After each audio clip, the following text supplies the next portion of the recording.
नमस्कार, good morning. आपका स्वागत है आपके अपने यूनिक परिवार में। आज हम शुरुआत करने जा रहे हैं बेटा इंदिरा गांधी नहर की। पिछली क्लास में मैंने कहा था कि इंदिरा गांधी नहर को हम विस्तृत रूप से पढ़ेंगे। तो शुरुआत करते हैं इंदिरा गांधी नहर के परिचय से संबंधित। तो परिचय में अगर देखा जाए, सबसे पहले बेटा यही पॉइंट आता है कि विश्व की सबसे बड़ी परियोजना कौन सी है। विश्व की सबसे बड़ी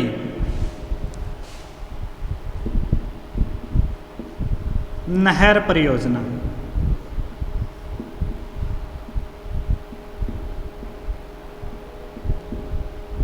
विश्व की सबसे बड़ी नहर परियोजना कौन सी है? अगर क्वेश्चन ऐसा आता है तो बताना है इंदिरा गांधी नहर परियोजना।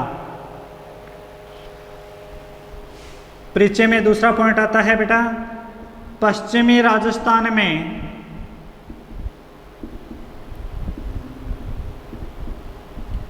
इसे मरुगंगा कहा जाता है।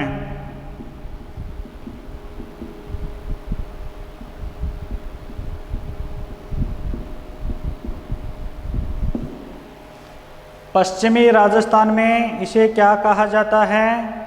मरुगंगा कहा जाता है। अगला पॉइंट आता है बेटा परिचय में ही, क्या है कि 2 नवंबर 1984 से पहले, 2 नवंबर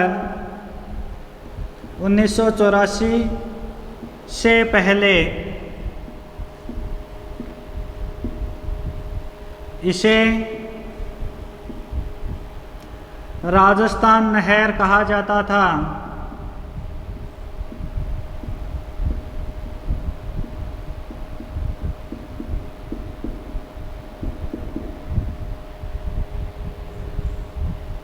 यहाँ पे था क्यों लगाया बेटा? से पहले की बात आई है।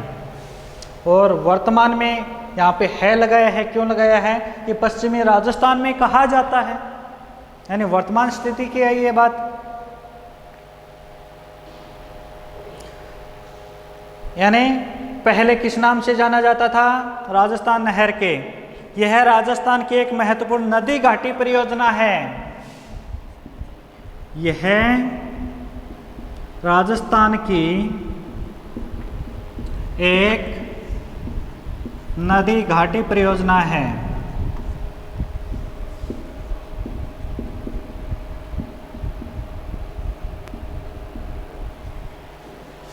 ठीक है।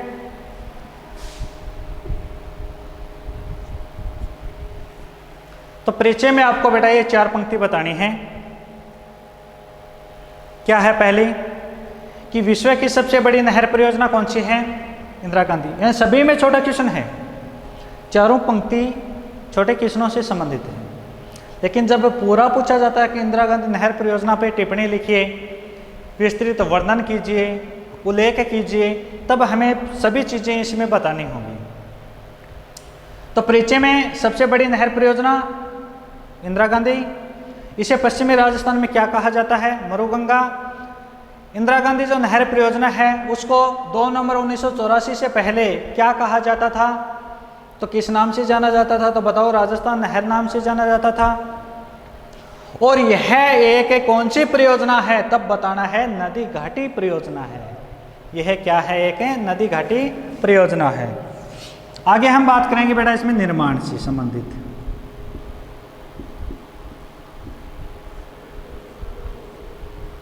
अगला जो हमारा पॉइंट रहेगा वो किससे संबंधित रहेगा? निर्माण से संबंधित रहेगा। तो देखो,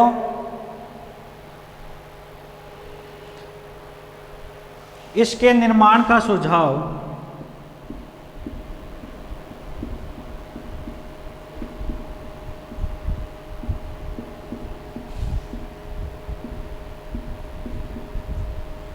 (1984). अब देखो बेटा, 84 वापिस आ गया है। 1984 में बीकानेर के तत्कालीन सिंचाई इंजीनियर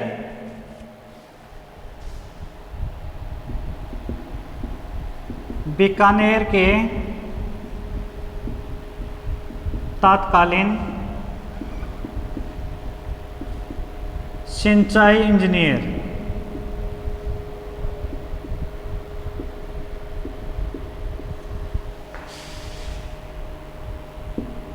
कंवर सेन ने दिया।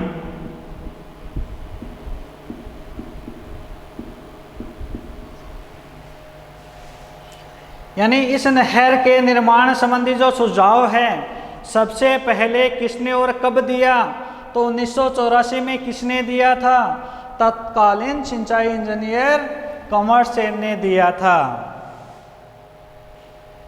उसके बाद देखो, केंद्र सरकार की स्वीकृति के पश्चात 1952 में सतलुज व्यास नदी पर बांध का निर्माण प्रारंभ हुआ। इसी में आगे बात आती है बेटा, 1952 में किसकी स्वीकृति मिल गई थी, इसे केंद्र सरकार की स्वीकृति मिल गई थी। तब क्या हुआ था 1952 में, जो सतलुज एवं व्यास नदी है, कौन सी, सतलुज व व्यास नदी पर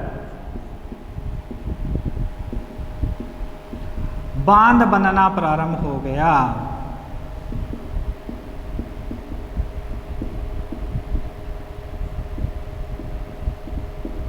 बांध बनना प्रारंभ हो गया।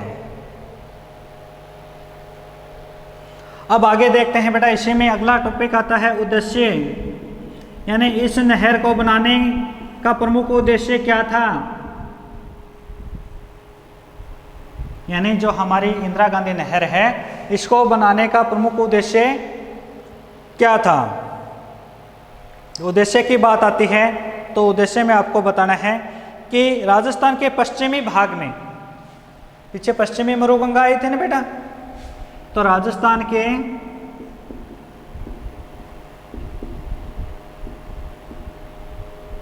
पश्चिमी भाग में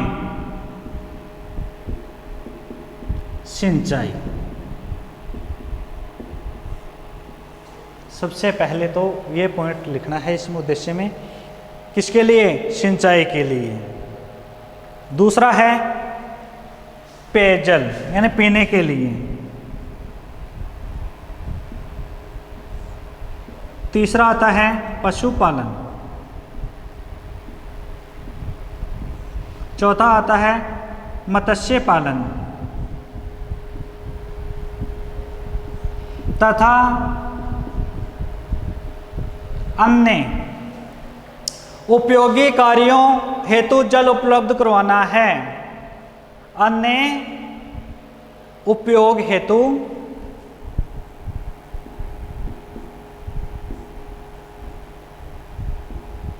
जल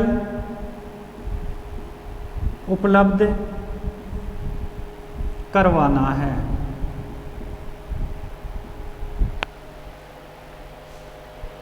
तो कितने पॉइंट हो गए बेटा, 3 पॉइंट। तो तीनों को एक बार पुनः देख लेते हैं कि इंदिरा गांधी नहर परियोजना है। इसके परिचय में अगर देखा जाए तो ये विश्व की सबसे बड़ी नहर परियोजना, इसे पश्चिमी राजस्थान में मरुगंगा कहा जाता है। 1984 से पहले इसे राजस्थान नहर के नाम से जाना जाता था। यह एक नदी घाटी परियोजना है। ये तो बात हो गई किसकी, परिचय की। बाद में बात करते हैं निर्माण से संबंधित। तो निर्माण में हमें बताना है कि इसके निर्माण का जो सुझाव है ये 1984 में किसने दिया था, कंवर सेन ने दिया था। कंवर सेन क्या थे, तत्कालीन सिंचाई इंजीनियर थे। और 1952 में जब सरकार की स्वीकृति प्रदान हो गई, कौन सी सरकार की, केंद्र सरकार की स्वीकृति प्रदान हो गई, तो सतलुज और जो व्यास नदी है उसके ऊपर क्या बनाना प्रारंभ हो गया था, बांध बनाना प्रारंभ हो गया था। इस नहर को बनाने का प्रमुख उद्देश्य क्या था, तो उद्देश्य संबंधी बात आती है तो हमें बताना है कि राजस्थान के जो पश्चिमी भाग है, राजस्थान का कौन सा भाग, जो पश्चिमी भाग है, उसमें सिंचाई, पेयजल, पशुपालन, मत्स्य पालन व अन्य उपयोग हेतु क्या उपलब्ध करवाना है, जल उपलब्ध करवाना है। आगे हम पढ़ेंगे बेटा इसकी वर्तमान स्थिति। तो 3 पॉइंट हो गए। चौथा आता है कि जो इंदिरा गांधी नहर है इसकी वर्तमान स्थिति क्या है। तो इसका एक बेटा छायाचित्र भी बनाना होगा आपको, तो उसको आप किताब की सहायता से बना लेना। तो देखो बेटा, वर्तमान स्थिति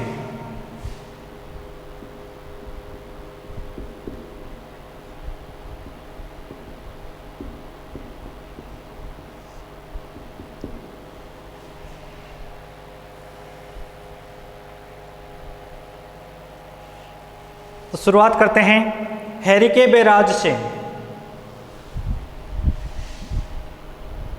इस प्रकार से आपका राजस्थान का जो इधर वाला भाग है इसमें देखते हैं।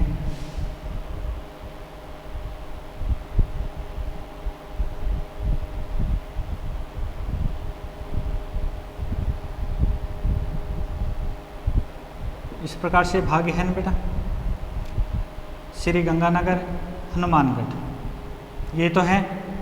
तो देखो कहाँ से शुरू होता है, हेरिके बैराज से। यहाँ पे एक बैराज बनाया गया है जिसका नाम है हेरिके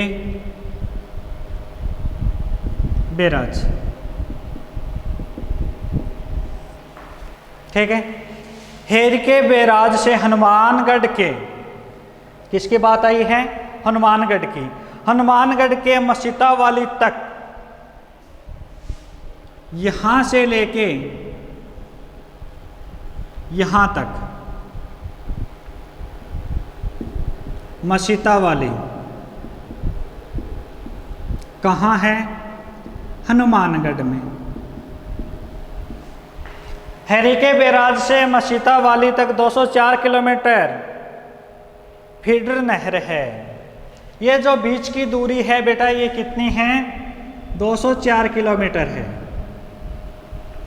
जो पंजाब व हरियाणा दोनों में है। कहाँ पे है, पंजाब व हरियाणा दोनों में है। दोनों के मध्य यानी इस बैराज से लेके जहाँ पे राजस्थान में प्रवेश होती है वहाँ तक इसकी दूरी कितनी है, 204 किलोमीटर है। फीडर सहित मुख्य नहर की लंबाई 649 किलोमीटर है। कितनी है, मुख्य नहर की लंबाई,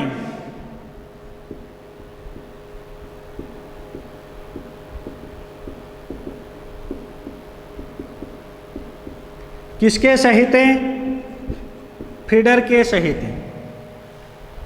किसके सहित बेटा, फीडर, यानी जो कुल लंबाई है उसमें ये भी जुड़ी हुई है 204 किलोमीटर। तो कुल लंबाई कितनी है इसकी, 649 किलोमीटर है। कितनी है बेटा, 649 किलोमीटर है, ठीक है। अब देखो ये तो लंबाई हो गई बेटा इसकी मुख्य नहर की।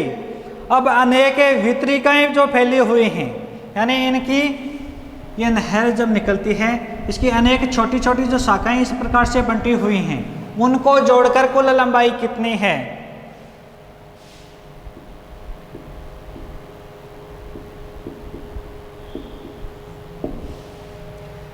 वितरिकाओं की लंबाई अगर पूछी जाए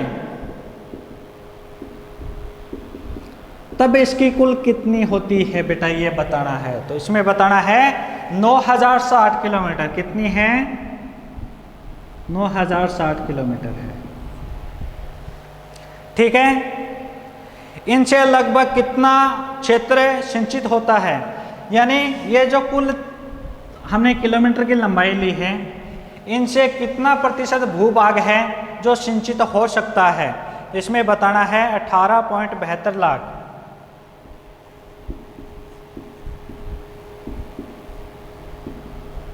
हेक्टेयर, यानी 18.72 लाख हेक्टेयर क्षेत्र है वो क्या होता है, सिंचित होता है। यानी इतने क्षेत्र में क्या होती है, सिंचाई होती है। ये नहर बेटा मानचित्र में देखेंगे तो इस प्रकार से निकलती हुई यहाँ तक आती है, ठीक है। मानचित्र को अच्छे तरीके से देख लेना। क्वेश्चन भी पूछा जा सकता है कि राजस्थान के मानचित्र में इंदिरा गांधी नहर को प्रदर्शित कीजिए। वो मानचित्र संबंधी कार्य आपको बता चुका हूँ कि 2-2 नंबर के 3 क्वेश्चन आते हैं, 2 विश्व के, 2 नंबर का भारत और 2 नंबर का राजस्थान। तो ये तो बात हो गई किसकी बेटा, वर्तमान स्थिति की। वर्तमान स्थिति आपने देख ली है कि हेरिके बैराज से जो मसीता वाले हनुमानगढ़ है उन दोनों के मध्य 204 किलोमीटर की दूरी है, यानी लंबाई इनकी 204 किलोमीटर है, जो पंजाब और हरियाणा दोनों में है। उसके बाद हमने देखा कि जो ये जो फीडर है उस फीडर सहित जो मुख्य नहर की लंबाई है वो 649 किलोमीटर है, तथा इनकी जो ये छोटी छोटी वितरिकाएँ निकल रही हैं उनकी लंबाई देखी जाए तो कितनी है, 9060 किलोमीटर है। और जितने भी ये वितरिकाएँ हैं या मुख्य नहर है उन सभी से देखा जाए तो कितना क्षेत्र है जो सिंचित होता है, उसमें बताना है 18.72 लाख हेक्टेयर जो क्षेत्र है वो क्या होता है, सिंचित होता है। अब बात करेंगे इनके वर्गीकरण की। अगला जो हमारा पॉइंट आता है वो इंदिरा गांधी नहर का वर्गीकरण से संबंधित आता है। तो देखो वर्गीकरण,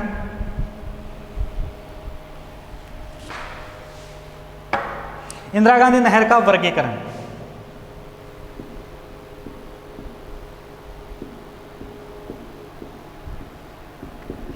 वर्गीकरण में देखेंगे तो इनके चरणों संबंधी बात करेंगे बेटा कि इंदिरा गांधी नहर को मुख्यतः 2 भागों में तथा लिफ्ट व मुख्य शाखा में विभाजित के आधार पर 4 भागों में बांटा गया है। तो मुख्यतः तो कितने भाग बताए हैं,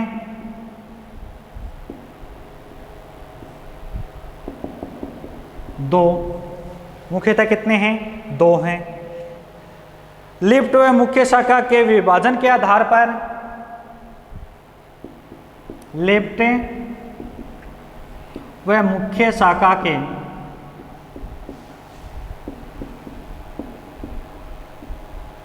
विभाजन के आधार पर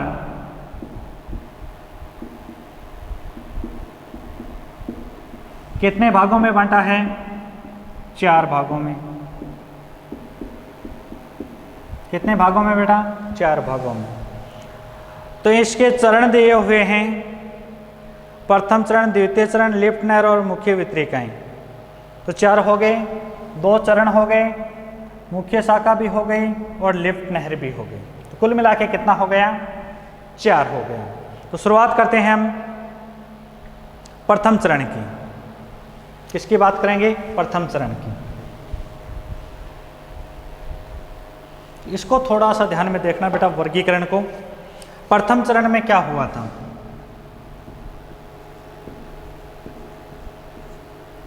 प्रथम चरण, द्वितीय चरण। कितने चरण बताए मैंने, 2 चरण। और भागों की बात करें तो कितने भाग हो गए थे, 4। तो प्रथम चरण में देखें तो कितने किलोमीटर की बात आई है इसमें, 345 किलोमीटर।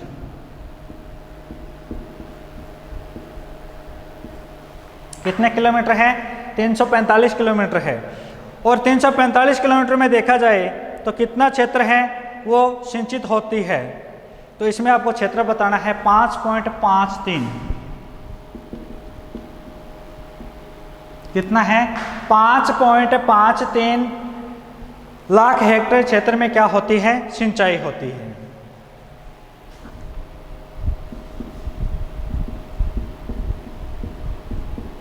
में सिंचाई,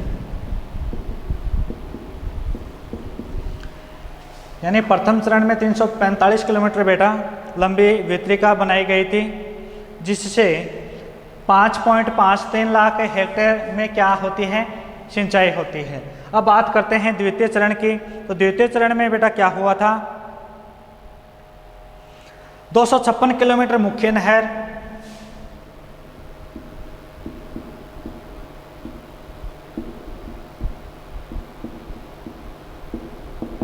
कितने किलोमीटर मुख्य नहर है, 256 किलोमीटर मुख्य नहर है, तथा 5112 किलोमीटर, 5112 किलोमीटर वितरिका है। 5112 किलोमीटर क्या है, वितरिका का निर्माण हुआ था। इसके साथ ही देखा जाए कि ये जो द्वितीय चरण है उसमें कितने लाख हेक्टेयर क्षेत्र है उसमें सिंचाई की जाती है। तो उसमें आपको बताना है 19.53 लाख हेक्टेयर क्षेत्र में क्या होती है, सिंचाई होती है। यानी 19.53 लाख हेक्टेयर में क्या होती है, सिंचाई होती है। ये तो कितने चरण हो गए बेटा, 2 चरण हो गए। पहले चरण में तो 345 किलोमीटर, दूसरे में मुख्य नहर तो 256 है, और वितरिकाओं की बात करें तो 5112 किलोमीटर क्या है, वितरिका है। अब आगे हम बात करते हैं तीसरा पॉइंट, यानी भाग तीसरा हमारा आता है लिफ्ट नहर।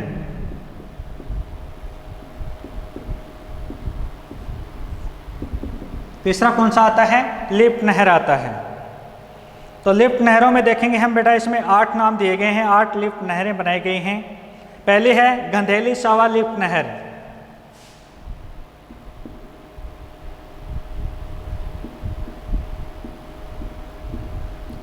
सहावा लिफ्ट नहर।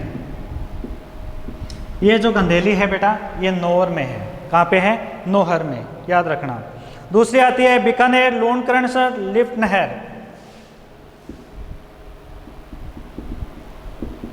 बीकानेर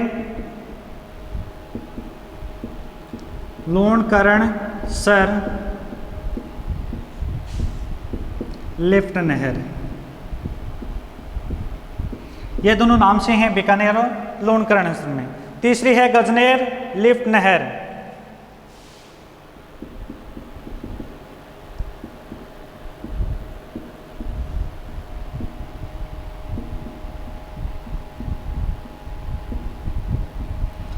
तीसरी कौन सी है? गजनेर लिफ्ट नहर।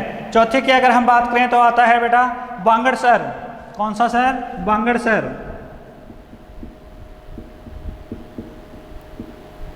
लिफ्ट नहर।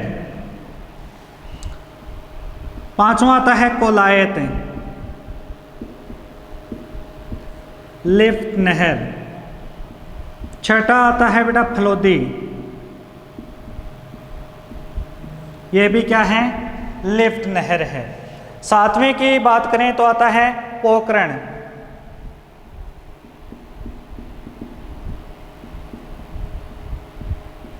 ये भी क्या है बेटा? लिफ्ट नहर। और आठवां जो हमारा लास्ट आता है वो है जोधपुर लिफ्ट नहर। ठीक है, तो लिफ्ट नहरों की बात करें तो कुल मिला के 8 हैं। कितनी है बेटा? 8। अब लास्ट हमारा चौथा जो पॉइंट बचा है वो है वितरिकाएं यानी शाखाएं। तो शाखाएं हैं बेटा 9।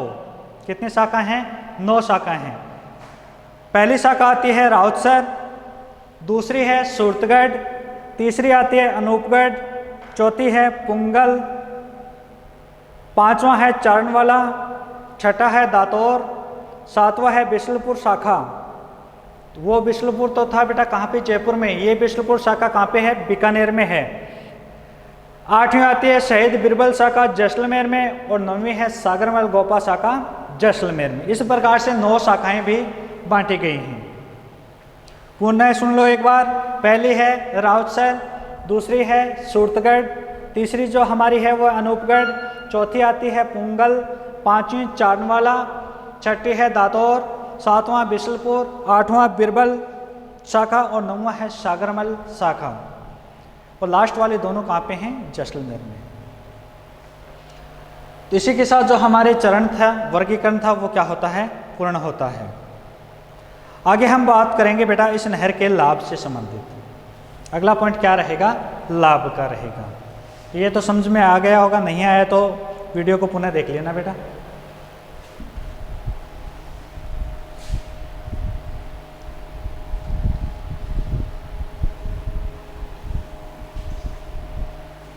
अभी तक हमारी इंदिरा गांधी नहर परियोजना ही चल रहा है।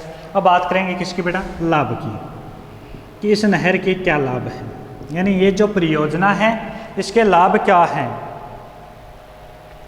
पहला जो लाभ है वो रहेगा बेटा सिंचाई सुविधा उपलब्ध हुई है। इससे क्या उपलब्ध हुई है? जो हमारा पश्चिमी राजस्थान है, कौन सा? पश्चिमी राजस्थान में सिंचाई सुविधा।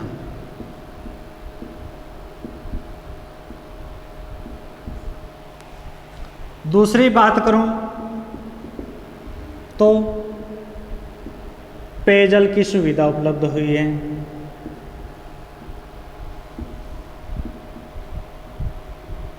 दूसरी कौन सी हुई है? पेयजल की सुविधा उपलब्ध हुई है। तीसरी की बात करूं तो तीसरी है उद्योगों का विकास हुआ है।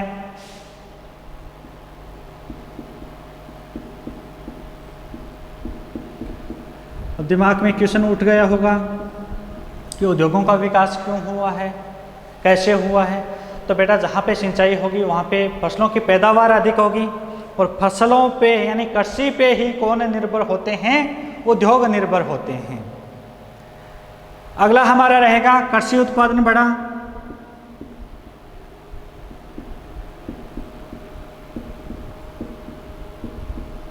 अब तो समझ में आ गया, कृषि उत्पादन बढ़ा है तभी तो किनको बढ़ावा मिला है, उद्योगों को बढ़ावा मिला है।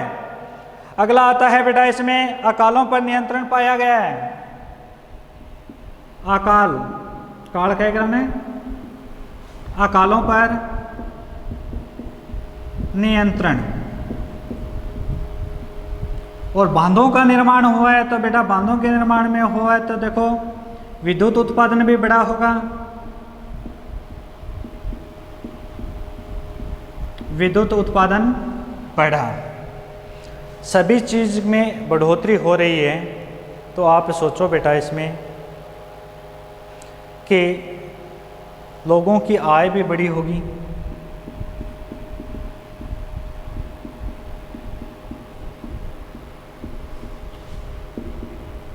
आय में वृद्धि,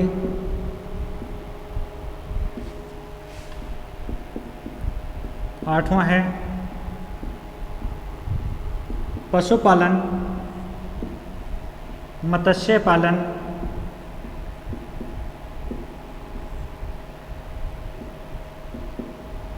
में वृद्धि, यानी इनके जो पशुपालन और मत्स्य पालन है इसमें भी क्या हुई है, वृद्धि हुई है। बंजर भूमि का विकास संभव हुआ है, मरुस्थलीकरण है उसका भी कटाव, या फिर मैं कहूँ जो मरुस्थलीकरण का विस्तार हो रहा था उस पर भी नियंत्रण हुआ है। और पेड़ पौधों, जो हमारे पेड़ पौधे हैं उनमें भी कुछ से देखने को मिला है इससे संबंधित। तो कुल मिला के जो लाभ की बात आती है वो है बेटा 19 लाभ हैं। उनमें से हमें 8 लाभ देख लिए हैं।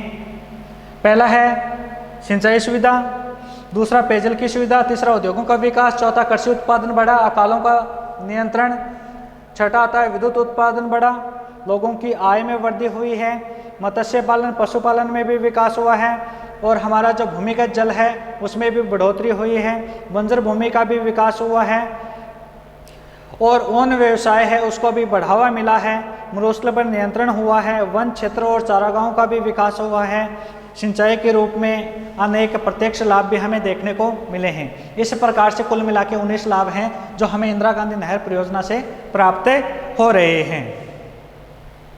तो इंदिरा गांधी नहर है बेटा, ये हमारी यहाँ पे क्या होती है, पूर्ण होती है। आगे हम पढ़ेंगे चंबल परियोजना को। चंबल के बाद आती है माही परियोजना।